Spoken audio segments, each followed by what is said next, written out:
অসাধারণ একটা সবজি খিচুড়ির রেসিপি। এখানে আমি দিয়েছি গাজর,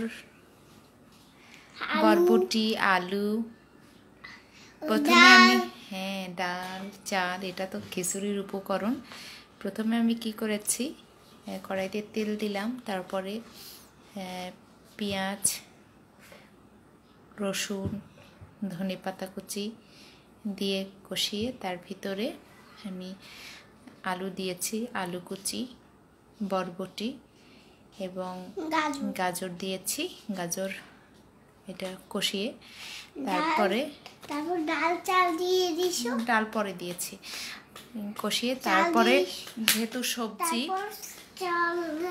তারপর চাল দিয়ে, যেহেতু সবজিগুলো সিদ্ধ হতে একটু সময় লাগে, তাই গরম পানি দিয়ে সবজিটা আধা সিদ্ধ করে যখন একদম পানিটা শুকিয়ে যাবে তখন চাল ডাল দিয়ে একটু কষিয়ে তারপরে পরিমাণ মতো পানি দিব। আমি যেহেতু 2 কাপ চাল দিয়েছিলাম, 4 কাপের একটু বেশি পানি দিয়েছি। এরপরে যখন পানিটা একদম শুকিয়ে যাবে, যদি একটু হাফ সিদ্ধ হয়, সেক্ষেত্রে একটা লোহার তাওয়ার উপরে দিয়ে একদম আঁচ কমিয়ে তাওয়াটার উপরে কড়াইটা দিলে লেগে যাবে না, এবং ঢাকনা দিয়ে ঢেকে কিছুক্ষণ দমে রাখলে সিদ্ধ হয়ে যাবে এবং তৈরি হয়ে যাবে মজাদার সবজি খিচুড়ি।